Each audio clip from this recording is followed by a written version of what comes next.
बेंगलुरु में हुई विपक्षियों की मीटिंग से बीजेपी को लगा बड़ा झटका। जो बीजेपी ने कभी नहीं सोचा था वो विपक्षियों ने कर दिखाया। विपक्षी दलों की बैठक में दिखी अखिलेश यादव की खास बॉन्डिंग। जयंत चौधरी ने भी ट्वीट कर मीटिंग की बताई सच्चाई। चलिए आपको बताते हैं। बेंगलुरु में हुई विपक्षियों की मीटिंग से पूरी राजनीति में हलचल तेज हो गई है। 2024 में होने वाले लोकसभा चुनाव में अब बीजेपी का रास्ता आसान रहने वाला नहीं है, क्योंकि इस बार विपक्ष बीजेपी को हराने के लिए बड़े ही फूक फूक कर कदम रख रहे हैं। इस बार विपक्ष ऐसी कोई गलती नहीं करना चाहता जिससे बीजेपी के लिए रास्ता आसान हो सके। विपक्ष बड़ी ही समझदारी के साथ मैदान में इस बार दिखाई देगा। 2 लोकसभा चुनाव में मिली हार से विपक्ष को अंदाजा हो गया है कि एकजुटता के बिना केंद्र की नरेंद्र मोदी सरकार को सत्ता से उखाड़ फेंकना असंभव है। 2 दिनों तक मंथन करने के बाद विपक्ष ने मोर्चे का नाम इंडिया रखने का फैसला किया गया। मुख्यमंत्री नीतीश कुमार की आपत्ति के बावजूद 26 विरोधी दलों ने गठबंधन को इंडिया रखने पर सहमति जताई। जाहिर है कि 2024 का लोकसभा चुनाव प्रमुख रूप से 2 ध्रुवीय रहने वाला है।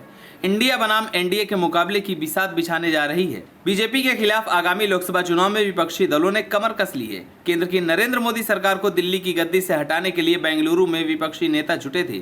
सपा प्रमुख अखिलेश यादव ने लोकसभा चुनाव से पहले बड़ा दिल दिखाया है। उन्होंने उत्तर प्रदेश में कांग्रेस को कुछ सीटें देने की पेशकश की है। कल की विपक्षी बैठक में कांग्रेस को सीट मिलने का मुद्दा प्रमुख रूप से उठा था। सपा मुखिया ने बड़ा दिल दिखाते हुए कांग्रेस के लिए रजामंदी जाहिर की। उत्तर प्रदेश का महत्व सबसे ज्यादा है। लोकसभा सीटों की वजह से 2019 के लोकसभा चुनाव में कांग्रेस 1 सीट पर सिमट गई थी। बहुजन समाजवादी पार्टी और राष्ट्रीय लोकदल के महागठबंधन को 39.23% वोट शेयर मिला था। विपक्षी एकता और इंडिया को मजबूत बनाने के लिए आगामी लोकसभा चुनाव में कांग्रेस ने प्रधानमंत्री पद का मोह त्याग दिया है। कांग्रेस के 2 कदम पीछे हटने पर सपा ने भी बड़ा दिल दिखाया है। आपको बता दें कि बेंगलुरु की महाबैठक से पहले पटना में 23 जून को बिहार के मुख्यमंत्री नीतीश कुमार की अगुवाई में 15 विपक्षी नेता जुटे थे।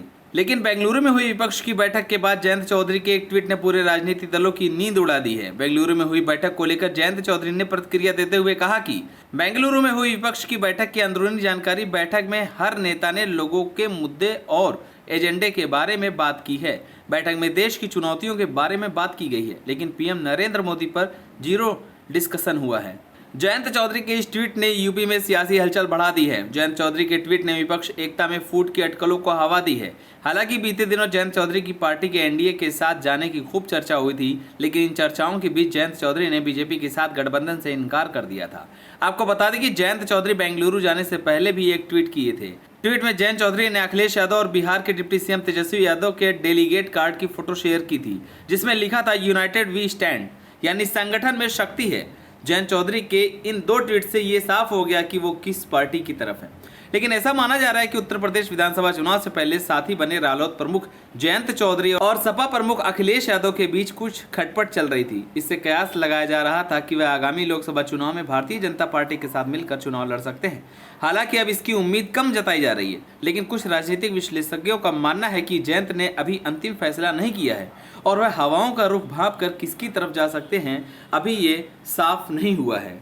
आपको क्या लगता है, क्या जयंत चौधरी समाजवादी पार्टी का साथ देंगे या फिर बीजेपी में शामिल हो जाएंगे? हमें कमेंट कर जरूर बताएं। अगर आप नए हैं तो हमारे चैनल को सब्सक्राइब करें।